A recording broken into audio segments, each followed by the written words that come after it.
Siyempre, bago tayo magsimula, meron po muna tayong sasabihin dito. Mahalagang bagay lang to dun sa isa kong vlog. 20,000 views na ata yun. Ito, may nag-comment kasi si Matilda. Yan. Ito, mahalaga to, pakinggan niyo mga kapatid. Sabi niya sa akin ng ganun. Akala mo talaga matindi. No? Matindi talaga kasi sabi niya, ikaw tanungin ko, ano-ano ba nagawa ni BP Sara? Di ba wala nga? Grabe yung tanong niya, no? Akala mo talaga alam niya yung buong sitwasyon sa buong Pilipinas o lalo na kay BP Sara. Akala mo talagang na-monitor niya lahat ng galaw ni BP Sara. Ang ganda ng tanong niya eh. Hindi lang ang tanong niya, ikaw tanungin ko, ano-ano ba ang nagawa ni BP Sara? So ibig sabihin, ano-ano? Kumbaga gusto niyang malaman lahat kung ano-ano ba ang nagawa, kung marami bang nagawa. Yan. Ngayon, nag-comment ako mga kapatid, to make a long story short, sinabi ko doon lahat ng mga ibang nagawa ni BP Sara na natatandaan ko. Ewan ko kung magko-comment pa to. Ang punto ko lang dyan, itong mga taong nagsasabing ba't may nagawa ba si BP Sara, sila yung mga nanonood sa mga bias media, nanonood lang sila sa mga balitang akala nila nagsasabi ng totoo. Hindi natin sila masisisi na minsan may pagka tanga-tanga, bobo-bobo sa ano lang, sa sitwasyon lang na yon. Kasi nga, hindi nila nalalaman kung anong mga balita. Binobobo sila ng mga bias media. Tinatanga-tanga sila. Tinatanga-tanga sila ng mga bias media na sinasabi nila na ito ang totoo. Dapat kasi itong mga nagbabalita din, sinasabi nila yung nagagawa ng presidente tsaka vice president. Ang ginagawa kasi nila, nagbabalita sila ng mga kasiraan sa bawat isa. Yan, ganyan ang mga balita ngayon. Mas lamang pa nga yung balita ng mga showbiz nila eh. No? Para sa akin, sana magbalita naman sila ng mga nagagawa ng bawat nakaupo. Lalo na't importanteng malaman ng taong bayan dyan. Iwasan nyo na yung mga chismis sa mga artista dahil pagsasayang lang din ang oras yan eh. Konti lang sana. Pero more on nangyayari dapat dito sa Pilipinas. Yun lamang, no? Mahirap kasi yung ganyan eh. Kung halimbawa, sa akin lang, no? Kung babayaran sila, dun lang sila magsasabi ng mga magagandang nagagawa o gusto nilang siraan yung kalaban nung paano ba yun? Hirap sa Tagalog. Tara, simulan na natin to mga kaibigan. Galing ito sa Pinas News Insider. Ang title, wala na, finish na, bumaliktad na si Soto. Ayan, patanong lang yan, question mark. Yari na si Junior. Tambalisa, BP Sara tagumpay. Yan, patanong. Galing yan sa ating Pinas News Insider. Nasa description yan. At kung trip nyo na may kasamang reaction video, panoorin natin ito ng sabay-sabay. Pa-like and subscribe. Habang nag-i-intro tayo, mag-comment na lang din kayo dyan. Maraming salamat. Simulan na natin!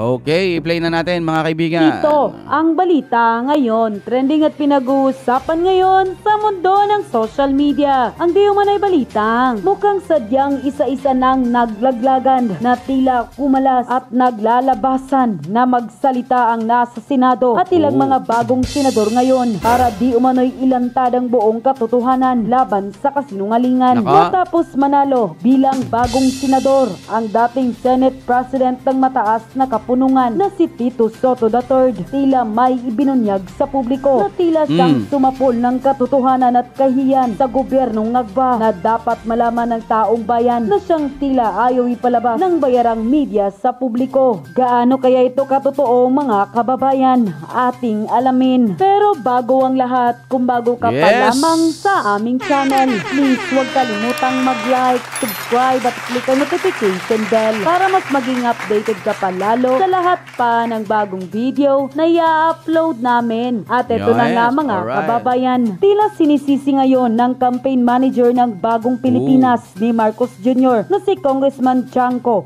ang naging impeachment case sa Vice Presidente na si Vice President Sara Duterte dahil ito raw ang pinagmulan at ang nagpatalo sa ilang mga miyembro ng Bagong Pilipinas Alyansa Senatorial Slate ni Marcos Jr. Kaya naman buong mundo ipinagmalaki at halos tinangal pangalain ng mga Duterte, lalong-lalo na ang Vice President na si Sara Duterte. At makikita naman talaga natin mga kababayan mula mismo sa mga news na lumalabas online. Isa na dito ang The Diplomat na ipinalandakan ng kapangyarihan at lakas ng pamilyang Duterte. Makikita din natin mula sa news ng Nikkei Asia, maging ang Gulf News na walang pagdadalawang isip na ibinalita din online, at maging ang Bloomberg hanga rin sa lakas at kung gaano katibay at kalakas sa mga Duterte, lalo na si Vice President Sara Duterte. Ayon nga sa ilan nating mga kababayan na ang ibig sabihin lang talaga nito na weak talaga ang Pangulo sa taong bayan dahil di nila napanalo ang alyansa ng bagong Pilipinas senatorial slate. Hindi rin nakapagpigil si Tio Moreno na magbigay ng kanyang opinyon, at ayon pa sa kanyang post online, why the impeachment bid against VP Sara is a political suicide. In my Facebook live last night, someone asked me about the impeachment case against Vice President Inday Sara Duterte. My answer was simple and confident: we will win.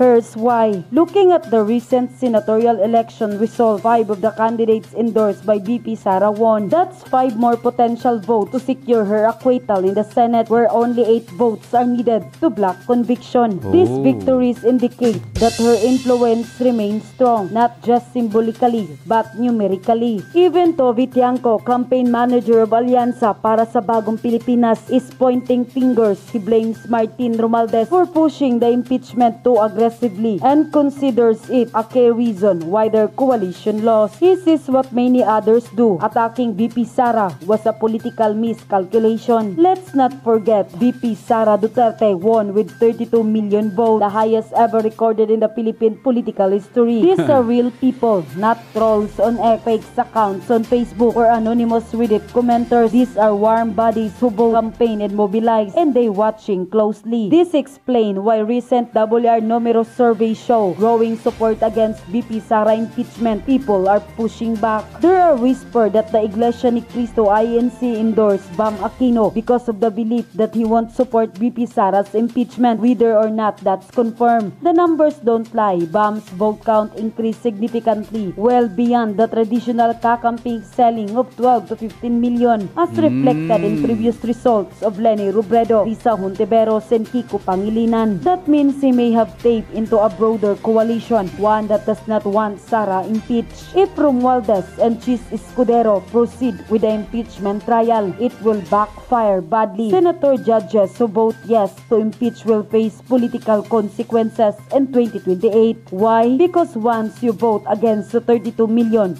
you mark yourself. Expect the DDS to activate, scrutinizing your projects, auditing your office budgets, and exposing every questionable deal linked to you or your family. Hence, many of the senators will choose survival and vote no to impeachment. Now, if Risa, Kiko, and the rest of the Kakampink loyalists vote yes to impeach, it may please their base, but it's political death sentence beyond it. They operating within a limited selling of 15 million votes. In comparison, Bongo got 27 million votes. VP Sara has a solid 32 million behind her. At the end of the day, numbers decide power, and those who push to remove VP Sara will find themselves outnumbered, outmaneuvered, and out of office. And quote, kaya naman matapos manalo bilang bagong senador ang dating Senate President.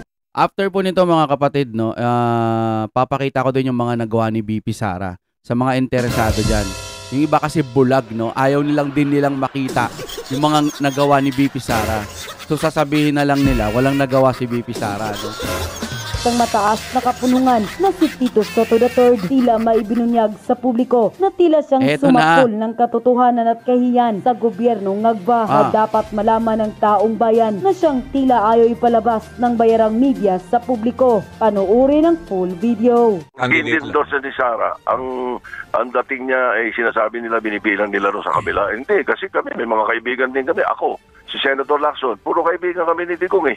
So, ano yun, ilalap din nila kami doon. Hindi. Sabi niya, ako, si Senator...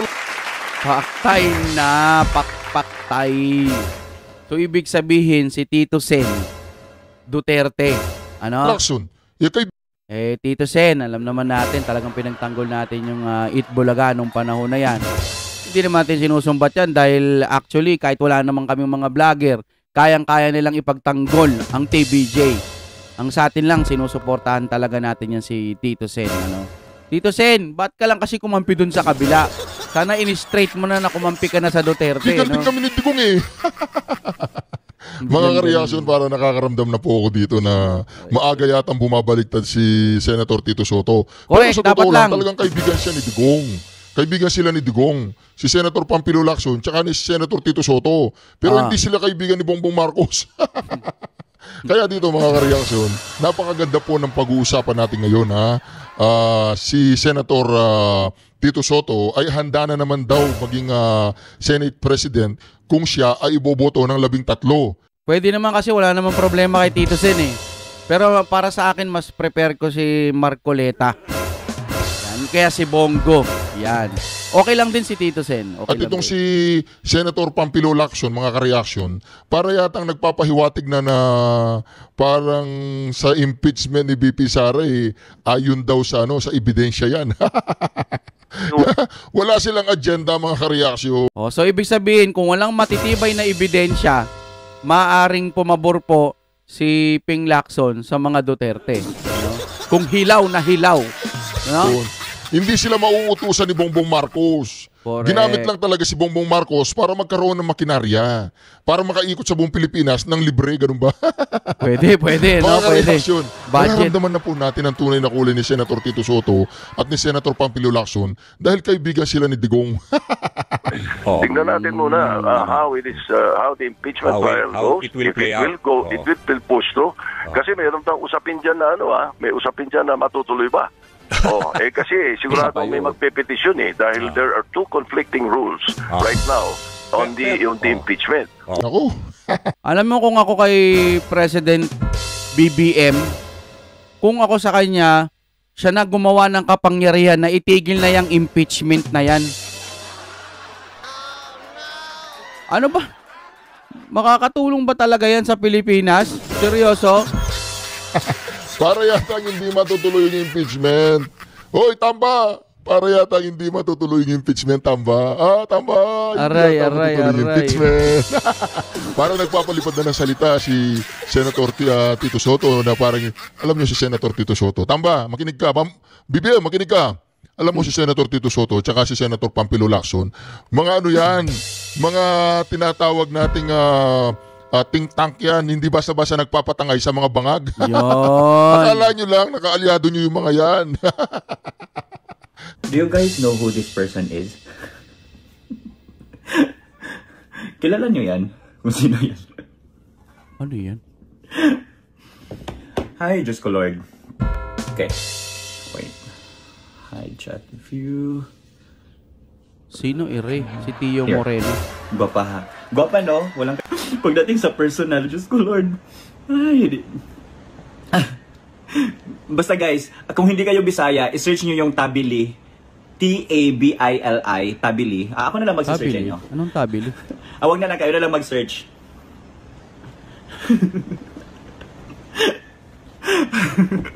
Hay, akala ko ba abog lang tayo. Sa mga sa mga Tagalog natin na mga followers and viewers dito, ang abog ay dust in English. So tayo daw, dust lang daw tayo, sabi niya.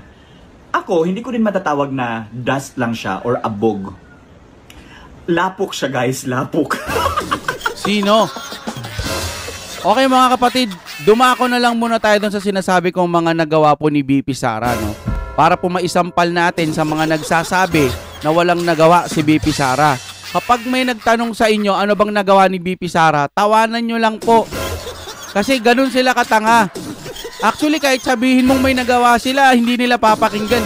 Ay, ibig ko sabihin, pag sinabi mong may nagawa si BP Sara, hindi pa rin nila papakinggan. Ganyan katatanga. Yung mga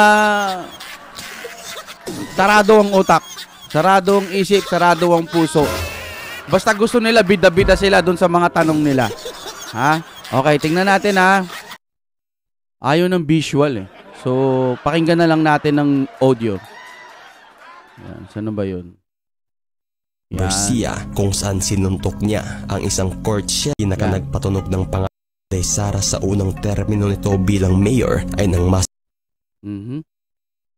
Sangkot ito sa kontrobersiya kung saan sinuntok niya ang isang court sheriff na nagngangalang Abby Andres. July 1 taong 2011, araw nang ipinatupad at pinangunahan ni Court Sheriff Abby Andres ang demolisyon sa mga kabahayan sa Barangay Suliman, Agdao District. Tinatayang nasa humigit 200 bilang ng pamilya ang apektado sa naturang demolisyon. Ngunit umaga pa lamang ng nakatakdang araw, nagpahayag na pala si Mayor Inday Sara sa mismong sheriff na hanggat maaari ay i-delay muna ng kahit 2 oras ang pagpapatupad ng demolisyon sa kahilingang personal siyang pupunta at makiusap sa mga residenteng apektado upang maiwasan ang posibleng magulong komprontasyon.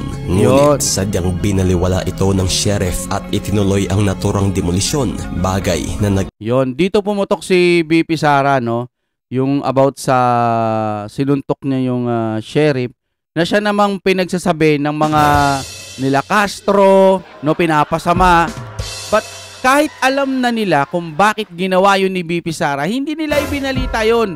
Ang gusto lang nilang ipatid sa taong bayan na nanuntok ng sheriff, yun lang.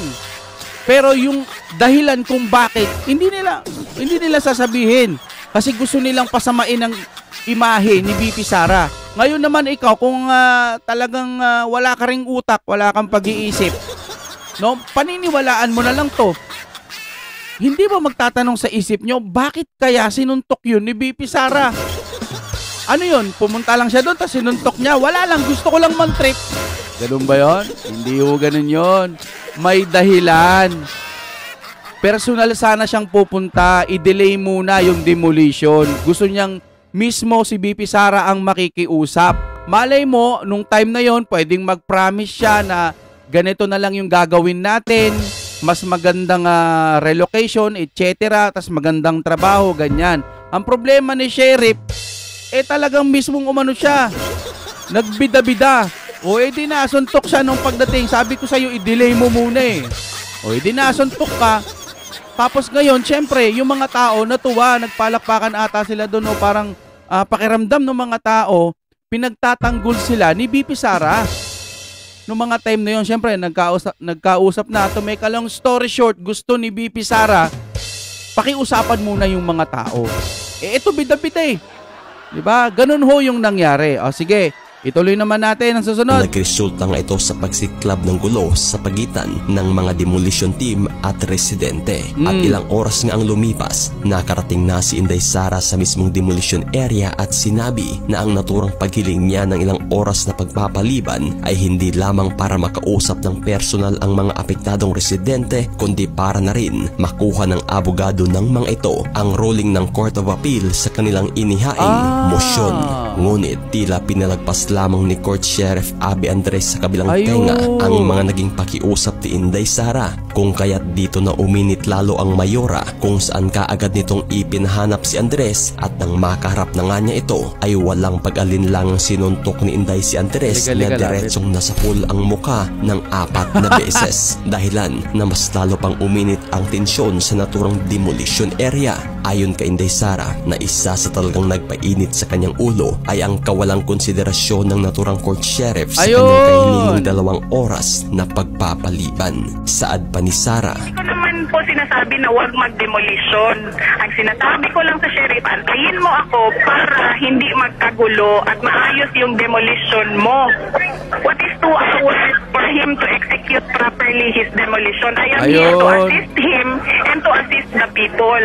So what is 2 hours for him to decide, okay? July 11, 2011, ilang araw ang lumipas matapos ang insidente, nagsampa ng kaso ang Sheriff Confederation of the Philippines laban kay Mayor Inday Sara Duterte. Bagamat sinampahan man ng kaso si Sara ng Sheriff Confederation, hindi pa rin ito naparusahan sa kadahilanan na walang formal na reklamo ang mismong sheriff na napagbuntungan niya.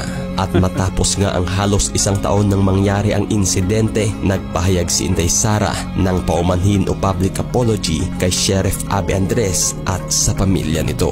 Matapos ang unang termino ni Inday sa pagkaalkalde ng Davao taong 2013 ay nagpahayag itong hindi na muna papasok sa politika, kung saan tinanggihan na rin niya ang alok ng mismong ama na tumakbo bilang representative ng unang distrito ng Davao. Ayun. At sa loob ng 3 taong pamamahinga ni Inday Sara sa politika ay mas nabigyan nito ng sapat na oras ang pamilya, lalo na ang kanyang mga anak. Ngunit matapos ang 3 taon 2016, muling nagpahayag si Sara na tumakbo muli sa pagka-mayor, kung saan papalit ito sa kanyang amang si Rodrigo Duterte na ng mga panahong iyon ay kumandidatong pangulo ng bansa.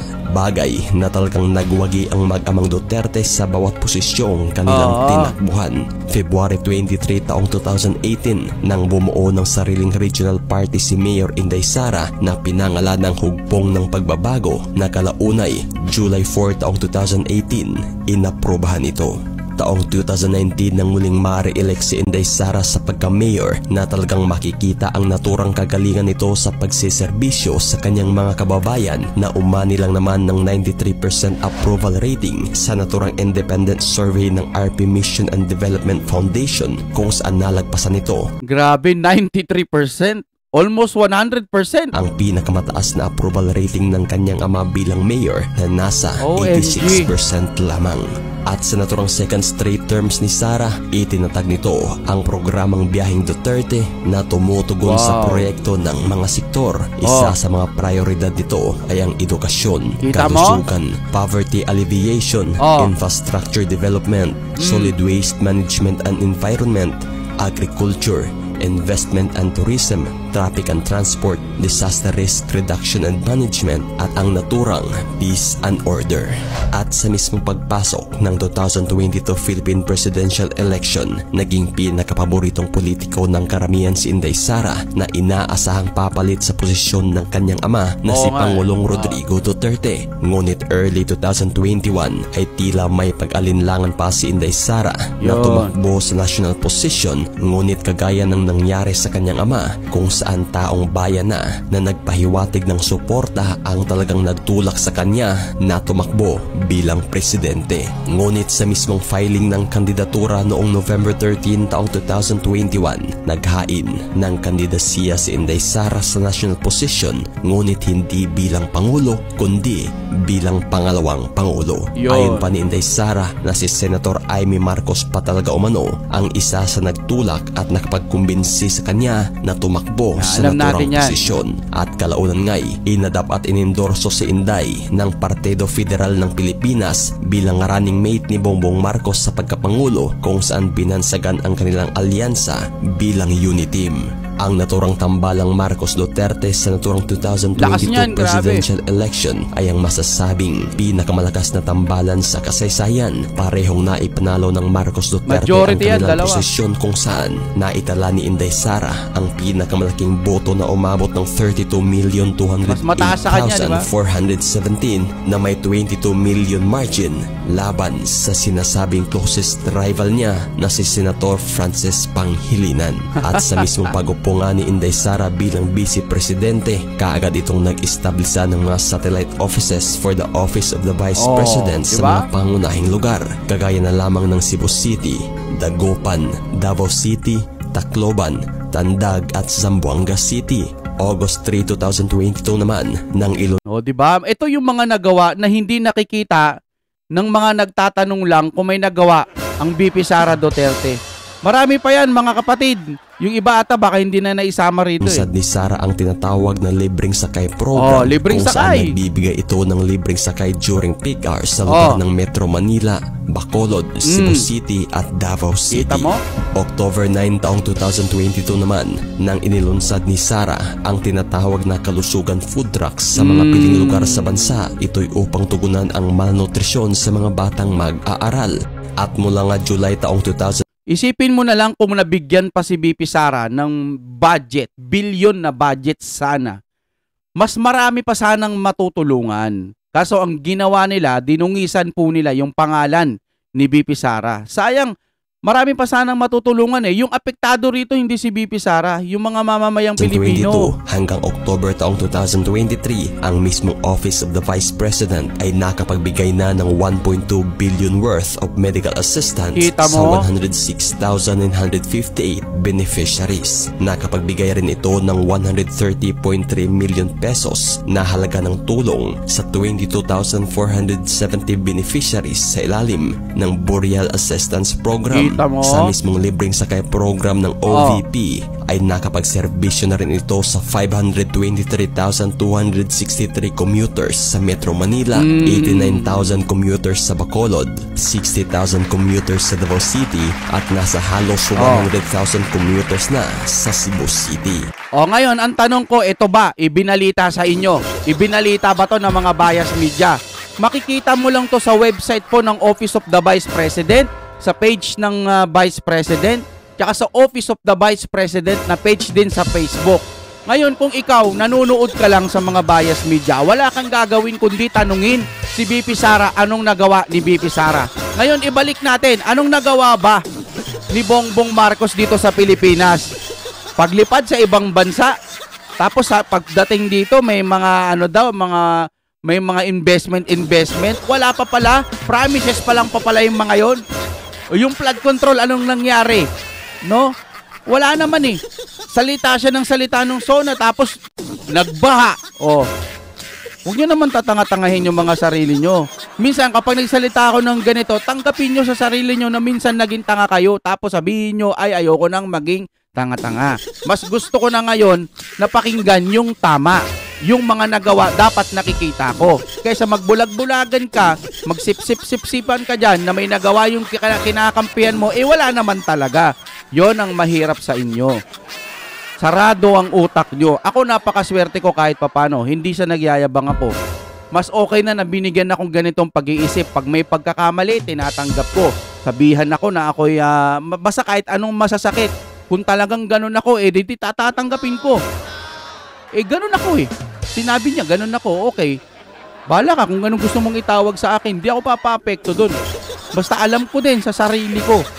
Pag may nakita akong tama, yun ang kakampihan ko. Minsan ko na pong pinagtanggol ang administrasyon na yan, yung tandem po nila, BP Sara tsaka PBBM. Ang nangyayari mahina pala yan eh. Mahina yung presidente nyo ngayon. Tanggapin nyo yun. Tanggapin nyo. Kung di nyo matanggap yun, mangmang talaga kayo. Yun lang yun.